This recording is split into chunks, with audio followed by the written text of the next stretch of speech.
अपराध को लेकर जारी सियासत के बीच केंद्रीय गृह राज्य मंत्री नित्यानंद राय ने तेजस्वी यादव के साथ ही आरजेडी पर भी बड़ा हमला बोला है। आरजेडी के मंत्रियों के आवास पर मिलते थे। बिहार में अपराध को लेकर सियासत परवान पर है। विपक्ष सरकार को अपराध के मुद्दे पर घेर रहा है। खासकर जंगल राज की छवि से पीछा छुड़ाने की कोशिश में लगे तेजस्वी यादव बिहार में बढ़ते अपराध को लेकर सरकार पर हमलावर हैं। उन्होंने कहा कि बिहार में अपराधी सम्राट हैं, अपराधियों की विजय है। तेजस्वी के तंज पर पलटवार करते हुए केंद्रीय गृह राज्य मंत्री नित्यानंद राय ने कहा कि अब अपराध करने वाले जेल भेजे जा रहे हैं, पर लालू राज में अपराधी मंत्रियों के गेस्ट हाउस में मिलते थे।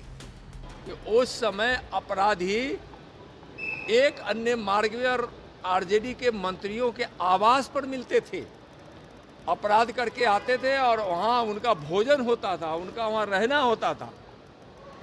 उनके लिए गेस्ट हाउस उनके आवास में बना रहता था, किसी न किसी कोने में। नित्यानंद राय के बयान पर आरजेडी कहां चुप बैठने वाला था और आरोप लगा दिया कि बीजेपी मुख्यालय में अपराधियों का बोलबाला है। अब तो बीजेपी और मुख्यालय और एक अन्य मार्ग दोनों जगह अपराधियों का बोलबाला संरक्षण का चल रहा है। बिहार में तो अपराधी है ये है। लालू जी के समय में जनता का राज था। अपराध पर बिहार की सियासत गर्म है और इसी सुलगती सियासत में बवाली बयानों का भी दौर जारी है।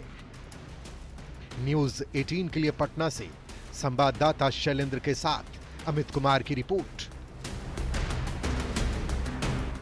और मुख्यमंत्री में अब आपको दिखाते हैं चुनावी वायरल, यानी ऐसी तस्वीर जो चुनावी मौसम में वायरल हो रही है। और आज की वायरल तस्वीर आपको कटिहार से दिखाते हैं, जहां कांग्रेस नेता मीनाक्षी श्वेता घोड़ा गाड़ी पर बैठकर प्रचार करने के लिए पहुंच गई हैं।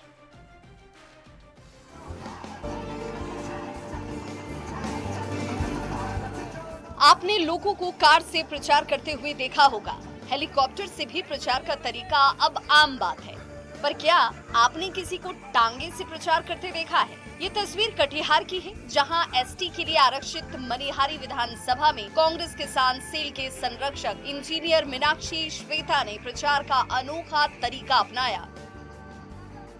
महिला नेत्री अपने समर्थकों के साथ बाढ़ और कटाव झेल रहे इलाके में टांगा से प्रचार करने के लिए पहुंच गई।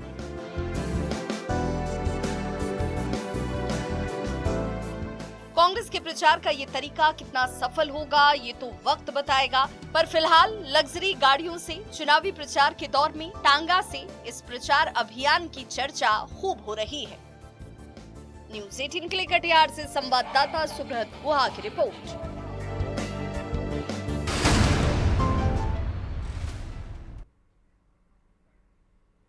और मुख्यमंत्री में अब वक्त है एक रोचक चुनावी जानकारी की। क्या आप जानते हैं कि बिहार के किस विधानसभा चुनाव में कमांडो तैनात किए गए थे?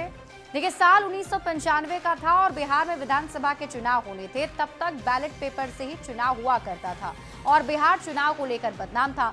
हर चुनाव में बूथ कैप्चरिंग से लेकर बैलेट पेपर लूट की और मारपीट की हिंसा की खबरें सुर्खियां बनती थी। टीएन शेषन, जो उस वक्त भारत के मुख्य निर्वाचन आयुक्त थे, उन्होंने फैसला किया कि चाहे जो हो जाए, बिहार में किसी भी सूरत में पारदर्शी तरीके से चुनाव करवाकर ही दम लेंगे। उनकी छवि एक सख्त और ईमानदार अधिकारी के तौर पर थी। 1995 में शेषन ने पारदर्शी तरीके से चुनाव कराने के लिए पंजाब से कमांडो हायर कर लिए और बिहार के तमाम पोलिंग बूथ पर तैनात कर दिया, खासकर जो हिंसा और बूथ कैप्चरिंग के लिए बदनाम थे। इस चुनाव में लालू प्रसाद भारी बहुमत से सत्ता में वापस लौटे थे, पर टीएन शेषन को इस चुनाव के लिए काफी लाइमलाइट मिली थी। और चलिए अब तेज रफ्तार में देख लेते हैं चुनाव से जुड़ी 25 खबरें। चुनाव 25